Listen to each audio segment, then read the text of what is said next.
우리가 어렸을 때 많이 들었던 이야기 가운데 하나가 젊은이여 야망을 가져라, 비전을 가져라 하는 그런 이야기들을 많이 들으면서 자랐습니다. Boys, be ambitious라고 하는 그런 말인데, 이 말은 19세기 세계적으로 좀 유명한 식물학자, 농학자였던 미국의 윌리엄 클라크라고 하는 박사가 한 말입니다. 이분이 매사추세츠 주립 농가대학 학장이었었는데 1876년 7월에 일본 사포로 농림학교의 초대 교장으로 취임하게 됩니다. 그분이 처음으로 일행과 함께 일본에 도착했을 때 커다란 유난히 큰 짐보따리를 보고는 일본의 장학관이 이 짐은 무슨 짐입니까? 물었습니다. 성경입니다 라고 말했어요. 그러니까 이 일본의 장학관이 성경은 가르칠 수 없습니다 말했습니다. 그러니까 이분이 그러면은 저는 우리나라로 돌아가겠습니다 라고 대답했어요. 그 말에 크게 당황한 장학관은 강의 시간 이후에 가르치시면 좋겠습니다 라고 허락을 합니다. 그래서 이분은 학생들에게 농업 기술을 전수하는 한편에 성경에 인생의 꿈이 있다 라는 것을 학생들에게 가르쳤고요. 모든 임기를 마치고 떠날 때 고별사에서 한 말이 그 유명한 말, 젊은이들이요 예수 안에서 야망을 가져라, 비전을 가져라 하는 그런 이야기를 했습니다. 나중에 일본 사람들이 예수 안에서라는 말은 빼고 전했다라고 그렇게 이야기를 합니다. 여러분, 저는 오늘 여러분들과 함께 예배를 드리고 말씀을 들으면서 우리 모두에게 좀 이런 마음이 좀 이렇게 충만해졌으면 좋겠어요. 내가 성경을 사랑하는 삶을 살아야 되겠다. 좀 우리에게 그런 마음이 이 시간 모두에게 충만히 촉촉히 이렇게 젖어들었으면 좋겠어요. 여러분, 하나님 사랑하시죠? 그러면은 성경을 사랑했으면 좋겠어요. 여러분, 예수님 좋아하시죠? 그럼 성경을 좋아했으면 좋겠어요. 여러분, 하나님이 여러분에게 가까이 다가오시고 예수님이 여러분과 가까이 함께하는 삶을 살길 원하시잖아요. 그러면은 여러분, 정말 여러분들이 성경 말씀을 그렇게 가까이 하는 삶을 살았으면 좋겠어요. 말로만 성경이 하나님 말씀입니다라고 외치는 데서 끝나는 삶이 아니라 정말 성경이 하나님 말씀이기 때문에 내가 정말 성경을 더 사랑해야 되겠다. 내가 성경을 더 가까이 해야 되겠다. 내가 성경을 좀 더 알아야 되겠다라고 하는 그런 진정한 마음이 이 시간 여러분 모두에게 임하길 바라고 그런 삶이 되어질 수 있기를 주님의 이름으로 축복합니다. 신앙생활에서 우리가 예수님을 믿을 때 중요한 거는요, 예수님의 십자가의 죽으심입니다. 왜 예수 믿는 사람들에게 예수님의 십자가의 죽으심이 중요하냐면요, 성경은 그 예수님의 죽으심이 나를 위해서 죽었다라고 말하기 때문에 그래요. 하나님의 아들이 이 땅에 나를 위해서 오셨고 나 때문에 죽었다라고 말해요. 그래서 예수님의 죽음이 중요한 거예요. 우리가 신앙생활할 때요, 예수님의 부활이 중요합니다. 왜 중요하냐면 죽음의 권세를 이기고 예언대로 3일 만에 부활하신 예수님이 부활하심으로 말미암아 우주 만물의 진정한 주인이 되셨기 때문에 그래요. 그러니까 예수님의 부활은 단순한 부활로 끝나는 게 아니라 영원한 삶이 있다는 것을 우리들에게 가르쳐주는 것이고, 그분이 진짜 주인이야 라고 하는 진리를 우리들에게 가르쳐주는 겁니다. 오늘 누가복음 24장 읽은 말씀은요, 우리를 위해서 예수님이 죽으셨고 부활하시고 난 다음에 이제 하나님의 나라로 승천하시기 전에 제자들에게 이제 중요하게 가르쳐줬던 그 몇 가지의 이야기가 오늘 말씀입니다. 예수님은요, 부활하시고 난 다음에 제자들에게 나타나가지고 제자들에게 당부하면서, 얘들아, 이게 정말 중요한 거야. 이게 정말 중요해 라고 말씀하시는데, 그 첫 번째가 뭐였느냐면 말씀이 중요해. 성경 말씀이 중요해. 너희들 정말 성경 말씀을 중요시 여기면서 살아야 돼. 그 말씀을 하신 거예요. 오늘 여기 44절을 보면 또 이르시되 내가 너희와 함께 있을 때에 너희에게 말한 바 곧 모세의 율법과 선지자의 글과 시편에 모세 율법과 선지자들과 시편이라는 말은 구약 성경 39권을 말하는 거예요. 모세의 율법은 창세기, 출애굽기, 레위기, 민수기, 신명기, 모세 5경을 말하고, 선지자의 글들은 많은 선지자들이 쓴 구약 성경을 말하고 시편을 말하는 거예요. 그래서 구약 성경 39권을 신약 성경에서 말할 때는 모세의 율법과 선지자의 글과 시편 이렇게 말하고, 더 간단하게 말하면 율법과 선지자 이렇게 말을 해요. 구약 성경을. 그러니까 여기 지금 말하고 있는 거는 구약 성경에 나를 가리켜, 예수님을 가리켜 기록된 모든 것이 이루어져야 하리라 한 말이 바로 이거야. 바로 이거야 라고 말했는데, 바로 이것이라고 하는 말은 뭐냐면, 내가 너희들을 위해서 죽고 그리고 부활해서 지금 너희들이 나타난 바로 이것을 두고 얘기한 거야. 메시아가 너희들의 죄를 대신해서 너희들을 위해서 죽을 것이고, 죽음의 권세를 이기고 3일 만에 부활해서 너희들을 죄의 권세로부터, 죄의 저주로부터 너희들을 다 구원해 주시고 영원한 생명을 주실 것이라고 구약 성경에 예언되어 있는데, 바로 그게 다 나를 통해서 이루어진 거야 라고 말씀하고 있는 겁니다. 예수님이 지금 부활하셔서 제자들에게 나타나서 무슨 말씀을 하고 있는 거냐면, 내가 너희들을 위해서 죽고 부활한 게 다 성경의 예언대로 다 이루어진 거야. 그 얘기하고 있는 거예요. 그래서 고린도전서 15장에서는요, 사도 바울이 이렇게 말해요. 예수 그리스도께서 성경대로 우리를 위하여 죽으시고 성경대로 사흘 만에 다시 살아나셨다. 이렇게 말해요. 마가복음 13장 31절에 천지는 없어지겠으나 내 말은 없어지지 아니하리라. 여러분, 세상은 없어져도요, 하나님의 말씀은 없어지지 않고 다 이루어진다 이 말이에요. 그러니 우리가 이 성경 말씀을 정말 중요시 여기면서 살아야 되지 않겠어요? 그냥 교회 다니면서도 정말 성경 말씀에 관심이 없고 그냥 단순히 교회에 와서 예배만 드리는데, 심지어는 예배 드리는 그 시간에 설교 말씀을 듣는 그 시간조차도 정말 하나님이 나에게 뭐라고 말씀하시는지 사모하는 마음이 없고 기대하는 마음이 없이 그냥 예배 시간 빨리 끝나기만을 바라는 그런 마음을 가지면 안 되고, 하나님, 오늘 제가 이렇게 하나님 앞에 예배드려 나올 수 있음을 감사합니다. 하나님, 오늘도 목사님, 강단에 세우신 목사님을 통해서 하시는 하나님의 말씀을 내가 듣기를 원합니다. 하나님, 저에게 하시는 주의 음성을 들을 수 있게 해주십시오. 이렇게 사모하는 마음으로 예배하고 사모하는 마음으로 설교를 들을 수 있기를 축원합니다. 오늘 여기 예수님이 부활하셔서 제자들에게 나타나서 결국 구약 성경에 예수님을 가리켜 예언된 모든 말씀들이 그대로 이루어졌다라고 말씀하셨고, 그래서 45절에 예수님이 뭐를 하시느냐? 이에 그들의 마음을 열어 성경을 깨닫게 하시는 거예요. 예수님이 부활하신 예수님이요, 제자들에게 나타나서 자꾸 하신 일이 뭐냐면, 구약 성경 말씀을 자꾸 설명해 주면서, 아, 그 구약 성경의 그 내용이 그거였구나, 그런 내용이었구나, 아, 성경 말씀이 그런 뜻이었구나. 자꾸 부활하신 예수님이요, 뭐를 자꾸 설명해 주냐면 성경을 자꾸 설명해 주는 거예요. 성경을 자꾸 깨닫게 해주시는 거예요. 그리고 성경 말씀의 근거에서 믿음이 굳건하게 서도록 이 제자들을 인도하시고 역사하시는 그런 모습을 보게 되는 겁니다. 오늘 우리들이 본문 말씀은 누가복음 24장인데 앞장으로 몇 장 가서 누가복음 19장 42절에 보면 예수님이 우셔요. 왜 우시느냐? 이르시되, 예수님이 예루살렘 성을 보시고 우시면서 이렇게 말씀하십니다. 이르시되 너도 오늘 평화에 관한 일을 알았더라면 좋을 뻔하였거니와 지금 내 눈에 숨겨졌도다. 예루살렘 성이 곧 멸망당할 것을 미리 내다보시며, 예수님은요, 정말로 그들이 하나님의 말씀을 깨닫지 못해서 좀 무지몽매하고 하나님을 반역하고 결국에는 멸망할 것을, 곧 멸망할 것도 모르고 있는 그들의 모습을 보면서 예수님이 우셨단 말입니다. 뭐 때문에요?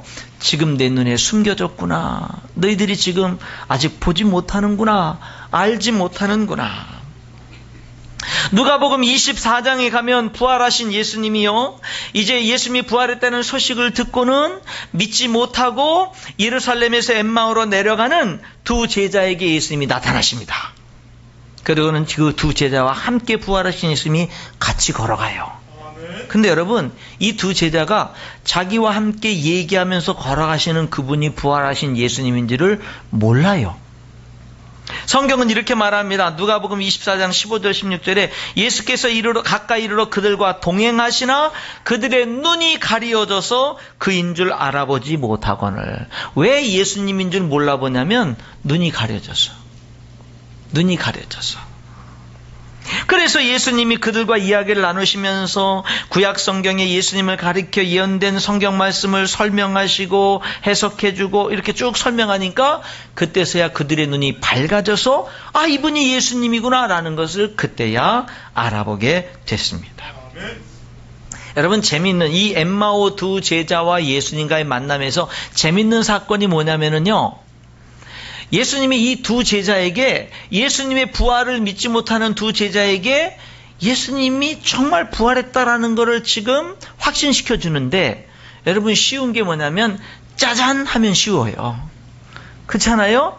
예수님이 부활했잖아요. 짜잔, 봐라, 나 부활했잖아. 그러면 되잖아요.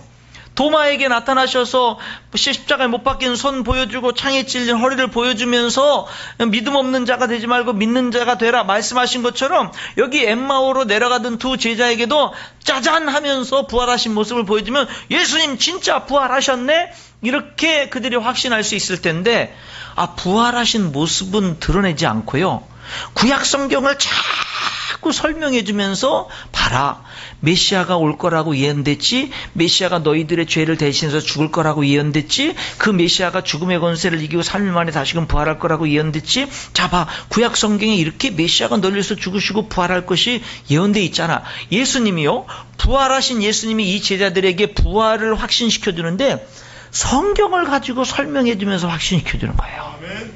어렵게 그냥 부활하신 모습을 보여주면 끝날 것을 성경을 가지고 자꾸 설명을 해주면서, 그러고 보니 진짜 성경에 예언되어져 있네. 정말로 예수님이 메시아가 우리를 위해서 죽으시고 부활하셔서 우리를 구원할 것이 예언되어져 있네 라는 것들을 이 제자들로 하여금 무엇을 통해서 확신하게 하냐면 성경을 통해서, 말씀을 통해서 확신하게 하는 거예요. 여러분, 만약에 부활을 예수님이 보여줘서 부활하신 예수님을 봐야만 확신한다면, 2000년이 지난 다음에 오늘 예수님 믿는 우리들은 어떻게 예수님을 믿어요? 근데 여러분, 그 부활하신 예수님이 여전히 승천하지 않고 계신 그 시대에도 예수님은 제자들에게요, 부활하신 몸을 보여주심으로 뿐만 아니라 말씀을 통해서 확신하게 하셨다라는 거예요. 말씀으로 우주 만물을 창조하신 하나님을 우리가 믿는다면 무엇이 불가능합니까? 무엇을 못 믿겠습니까? 여러분 보세요. 사람들은 요나가 물고기 뱃속에서 있다가 살아난 이야기를 믿지 못합니다. 그건 역사적으로 있었던 사실이 아니고 그거는 만들어낸 이야기야, 그렇게 생각하는 사람도 있어요. 그런데 여러분, 우리가 믿는 예수님이 요나의 사건은 역사적인 사실이라고 말씀하셨어요. 그래서 예수님이 우리를 위해서 죽으시고 부활할 것을 예언하면서 예수님이 이렇게 말합니다. 악하고 음란한 세대가 표적을 구하나 선지자 요나의 표적밖에는 보일 표적이 없느니라. 예수님은요, 예수님이 죽으시고 3일 무덤 속에 계시고 3일 만에 살아날 것을 요나가 큰 물고기 뱃속에 3일 동안 있다가 다시금 살아난 그 비유의 이야기를 하면서 예수님의 부활을 예언하셨어요. 여러분, 예수님은요, 요나의 사건을 역사적인 사실로 말씀하셨을 뿐만 아니라 하나님의 말씀에, 성경 말씀에 순종하기 위해서 죽기까지 하신 거예요. 베드로가 예수님을 잡아가지 못하도록 칼을 휘두를 때 예수님이 베드로에게 칼을 거둬라. 너는 내가 지금 하나님께 구해서 12군단 더 되는 천사를 지금 보내시게 할 수 없는 줄 아느냐? 만약 그렇게 되면은 이런 일이 있으라고 예언된, 기록된 성경 말씀이 어떻게 이루어지겠느냐?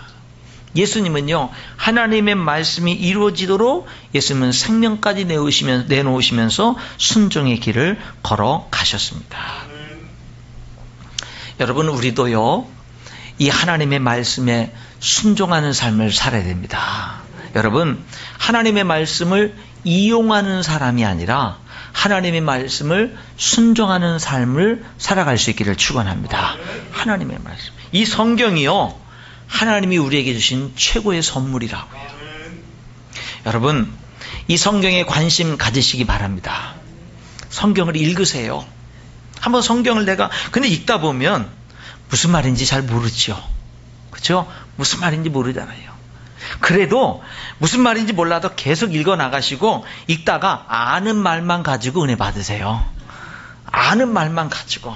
모르는 거는 그냥 어느 날인가 아는 날이 있겠지 그냥 넘어가시고, 알고 있는 말씀만, 내가 아는 은혜롭게 다가오는 말씀만 가지고 은혜를 받아도 충분합니다. 그런데 두 번째 읽고 세 번째 읽으면 달라지고요. 여러분이 성경을 귀하게 여기면 하나님께서 여러분의 인생을 귀하게 만드실 줄 믿습니다. 여러분이 성경을 사랑하면 하나님이 여러분을 얼마나 사랑하는지를 알 수가 있습니다. 여러분, 이 성경은 여러분의 인생을 성공하는 인생으로 얼마든지 만들 수 있고요. 이 성경은요, 여러분들의 삶을 복되게 얼마든지 바꿀 수 있어요. 여러분들의 지금 현실의 삶이 어렵고 힘들고 구차하고 탈피하고 싶고 그런 상황이라 할지라도 여러분, 이 성경은요, 얼마든지 그런 여러분들의 소원을 이룰 수 있는 힘과 능력을 줍니다. 여러분, 오늘 우리 예수 믿는 사람들이요, 이 성경 말씀에 대해서 너무 중요성을 몰라요. 너무 소홀히 대해요. 너무 가볍게 대한다 이 말입니다. 여러분, 한번 성경을 귀중하게 여겨보시고, 성경을 한번 가까이 해보시고, 성경을 한번 읽어보시고, 설교를 들을 때도 맨날 졸던 사람이 이제는 한번 정신 차리고 설교를 들어보고 하나님의 말씀을 듣고자 해보고, 여러분 한번 하나님의 말씀에 한번 진심으로 반응해 보시길 바랍니다. 그래서 하나님이 여러분의 삶 속에서 역사하는 것을 한번 체험해보자 이 말입니다. 저는 오래 전인데요, 좀 수년이 흘러갔습니다. 오래 전인데 극동방송에 한번 가가지고 한 20몇 분 이렇게 대담한 이렇게 그런 시간이 있었어요. 그때 진행자들이 저한테 한 질문 중에 하나가 뭐였느냐면, 목사님은 목회가 뭐라고 생각하십니까? 그런 질문을 저에게 했어요. 그때 제가 뭐라고 대답을 했냐면, 저는 목회를 순종이라고 생각합니다. 그렇게 대답을 했어요. 하나님께 순종하는 게 목회라고 생각합니다. 그러니까 목사로서 하나님이 뭐라고 나에게, 우리 교회에 말씀하시는지, 우리 성도들에게 말씀하시는지 계속 귀를 기울여 듣고 그 말씀대로 순종하면 성령이 일하시고 하나님이 일하시는 게 목회라고 저는 믿습니다. 그렇게 대답을 했어요. 이번에 오늘 설교를 준비를 하면서 어제 밤에도 다시 한번 제가 그때 수년 전에 극동방송에서 이렇게 인터뷰하면서 했던 그 말이 떠올라서 제 스스로에게 다시 한번 질문해 봤습니다. 정민철 목사, 너는 지금 현재 목회를 뭐라고 생각하느냐? 라는 것을 제가 제 자신에게 다시 한 번 더 물어봤어요. 여러분, 저는 그때나 지금이나 똑같이 대답할 수가 있습니다. 목회는 하나님께 순종하는 거다. 여러분, 그리스도인의 삶은 뭡니까? 하나님께 순종하는 게 그리스도인의 삶입니다. 좋은 그리스도인은 어떤 사람입니까? 참된 그리스도인은 어떤 사람입니까? 하나님의 음성을 듣고자 하는 사람입니다. 그리고 하나님의 음성을 듣고 순종하고자 하는 사람입니다. 그 사람이 진짜 그리스도인으로서 자라갈 수가 있는 겁니다. 누가복음 5장 1절부터 11절에 보면 베드로가 밤새도록 그물을 던지면서 바닷가에서 고기를 잡는데 하나도 잡지 못했습니다. 날이 샜습니다. 예수님이 바닷가에 오셨는데 이른 아침부터 수많은 사람들이 예수님으로부터 하나님의 말씀을 듣고자 몰려들었습니다. 예수님이 그들에게 설교를 하시는데 베드로에게, 야 베드로야, 내가 네 배에 올라가서 네 배를 강단 삼아서 좀 내가 이 백성들에게 좀 하나님 말씀을 가르치려고 하는데 네 배를 사용해도 되겠느냐? 아, 네, 그러십시오. 예수님이 베드로의 배에 올라가서 해변가에 앉은 수많은 사람들에게 하나님의 말씀을 전합니다. 설교가 끝났습니다. 이제 수많은 군중들에게 말씀하신 예수님이 베드로에게 개인적으로 말합니다. 뭐라고 말씀하냐면, 너 깊은 데로 가서 그물 한 번 더 던져라. 그 베드로가 이렇게 말해요. 예수님, 밤새도록 수없이 그물을 던졌지만 고기를 한 마리도 잡지 못했습니다. 그러나 예수님의 말씀에 내가 순종해서 말씀하신 대로 그물을 던지겠습니다 하고는 그물을 던집니다. 그랬더니 여러분, 고기가 너무 많이 잡혀서요, 그 잡은 고기를 배에 가득 채우고, 그래도 고기가 많이 잡혀서 다른 동료의 배를 불러가지고 그 배에 가득 되면서 두 배에 한 번 던져서 두 배에 가득 잡히는 그러한 이제 놀라운 기적을 체험하게 됩니다. 그러니까 베드로가요, 그 기적을 체험하고는 너무 많이 잡힌 고기로 인해서 기뻐하고 흥분하고 그러는 게 아니라 갑자기 베드로가요, 예수님 앞에 무릎을 꿇는 거예요. 그러고는 예수님, 저는 죄인입니다. 주님, 저는 죄인입니다. 나를 떠나십시오. 그렇게 말해요. 그 기적을 통해서 베드로는 예수님이 어떤 분인지를 알게 된 거예요. 순종을 통해서, 이 주님의 말씀에 순종함을 통해서 예수님이 어떤 분인지를 알게 된 거예요. 그러니까 여러분, 많이 잡힌 고기보다 뭐가 더 중요하냐면 그 예수님이 어떤 분인지를 알게 된 것이 더 중요하게 다가와서 그분 앞에 무릎을 꿇고는 나를 떠나십시오 주님, 나는 죄인입니다 고백하게 된 겁니다. 그때 예수님이 그 베드로를 향해서 두려워하지 마라, 이제 내가 후로는 사람을 취하리라 하면서 비전을 주시고 나를 따르라 하니 베드로가 배와 그물을 버려두고 예수님을 따르는 삶을 살게 되는 장면이 누가복음 5장 1절부터 기록이 되어 있어요. 그 누가복음 5장을 읽으면서 저는요, 야, 이게 축복이구나 하는 것을 깨닫습니다. 뭐가 축복이에요? 하나님 말씀을 듣는 게 축복이에요. 예수님은 베드로의 배에 올라가서 수많은 사람들에게 하나님의 말씀을 전했습니다. 그때 베드로는 가장 가까이에서 우리 모두에게 하신 하나님의 음성을 들었어요. 그 말씀을 들으면서 베드로에게 힘이 생긴 거예요. 어떤 힘이? 주님의 말씀에 순종할 수 있는 힘이 생긴 거예요. 모두에게 말씀하신 예수님은 이제 베드로를 향해서 개인적으로 베드로야, 깊은 데로 가서 그물을 던져 고기를 잡으라라고 베드로 개인에게 말씀했습니다. 여러분, 우리는요, 성경을 읽으면서 설교 말씀을 들으면서 지금도 설교가 여기 오늘 예배드린 우리 모두에게, 공동체 모두에게 지금 이 설교를 하고 있는 거지만 여러분 개개인은요, 나에게 개인적으로 말씀하신 하나님의 음성을 들을 수 있어야 됩니다.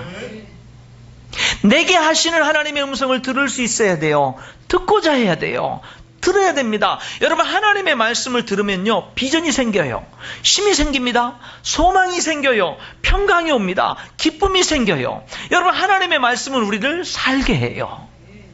살게 합니다. 그래서 여러분, 우리들은 정말 하나님의 음성을 듣고자 해야 돼요. 여러분, 그런 사람이 있지 않아요?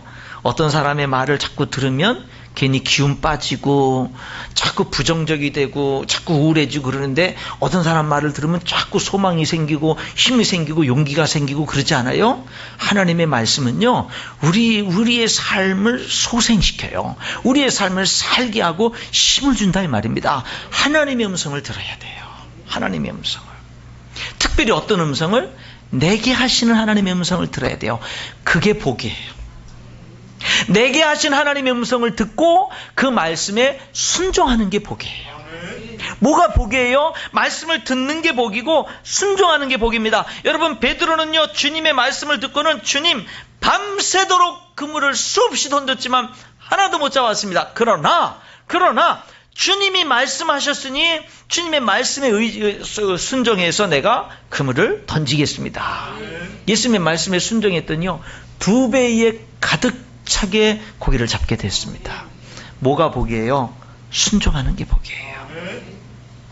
순종하면 하나님의 능력을 체험해요. 순종하면 하나님의 축복을 체험해요. 순종하면 하나님의 응답을 체험하고 내가 필요가 채워지는 놀라운 역사들을 체험하게 되는 거예요. 순종하면 하나님의 능력과 역사가 내 삶에 이루어지는 것을 체험해요. 언제? 순종할 때. 여러분, 오늘 우리들은 학교에서 예수님을 4대 성인 군자라고 그렇게 배웠죠. 많은 사람들이.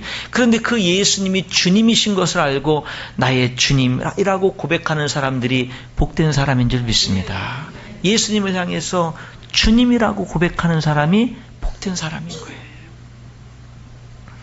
여러분, 진짜 복이 뭐예요? 말씀을 듣는 게 복이고 말씀에 순종하는 게 복이고 순종해서 하나님의 역사를 체험하는 게 복인데요, 더 큰 축복은 그 모든 것을 통해서 하나님을 아는 거예요. 예수님을 아는 거예요. 왜냐하면 그분이 너무 놀라운 분이기 때문에, 그분이 우리를 너무나 놀랍도록 사랑하는 분이기 때문에 여러분 그게 축복입니다. 그런 사람들은요, 하나님의 꿈이 생기고 비전이 생겨요. 베드로는 예수님을 알고는, 예수님을 아니까 자기가 얼마나 그분 앞에 죄인인 것을 알고는요, 무릎을 꿇고 나를 떠나십시오, 나는 죄인입니다라고 말하니까, 그래 너는 죄인이지 내가 너를 떠나겠다 그러질 않아요. 뭐라고 얘기합니까? 내가 이제 사람을 취하리라. 하나님의 비전을 주시는 거예요. 여러분 정말 복은요, 하나님의 영광을 위해서 사는 것이 축복입니다. 정말 축복은, 여러분의 인생에 하나님의 비전이 생기면 그게 복이에요. 하나님의 사랑을 알고, 예수님의 십자가의 구원의 길을 알고, 영생의 길을 알고, 천국의 소망을 알고, 천국의 상급과 하나님의 유업의 그 축복을 알고 나서는요, 내가 정말로 내 생애를, 앞으로의 남은 생애를 정말 하나님의 영광을 향한 하나님의 비전을 가지고 살아간다면 그것이 진정한 축복이 되는 줄 믿습니다. 이런 모든 것들이 무엇으로부터 시작돼요? 말씀을 들음으로부터. 말씀을 들음으로부터. 사랑하는 성도 여러분, 우리가 정말 하나님을 사랑하잖아요. 우리가 정말 하나님을 믿잖아요. 여러분 이 성경 말씀을 사랑할 수 있기를 축원합니다. 성경 말씀 가까이 하자고요. 가까이 하자고요. 여러분 바쁘죠? 피곤하죠? 성경 한 장 읽을 시간 없죠? 그래도 이제는 우선순위를 두자고요. 정말 이 성경이 하나님의 말씀이고, 이 성경 말씀이 내 인생을 그렇게 영광스럽게 바꿀 수 있는 이 말씀이라고 한다면, 하나님께서 이 성경 말씀이 내게 하시는 음성이라고 한다면, 여러분 이제는 우리가 이 성경 말씀을 소중히 여기고 말씀 붙들고 나가야 될 줄 믿습니다. 부활하신 예수님이 제자들에게 나타나서 이렇게 말씀하셨어요. 얘들아, 내가 너희를 위해서 죽으시고 3일 만에 부활한 이 모든 거 다 성경 말씀에 예언된 것이 그대로 이루어진 거야. 얘들아, 정말 중요한 게 뭔 줄 알아? 결국에 가장 중요한 건 뭔 줄 알아? 하나님 말씀이 중요해. 말씀대로 이루어져. 그러니까 너희들 이 말씀 붙들고 살아야 돼. 그래서 예수님은 제자들에게 예수님의 부활을 증명하는 데 있어서도 말씀으로 증명해 주신 거예요. 저와 여러분의 삶이 말씀에 근거하고 말씀을 붙들고 말씀 앞에 아멘 하면서 살아가는 그런 삶이 된다면 하나님은 여러분들의 삶을 책임져 주실 줄 믿습니다. 기도하겠습니다.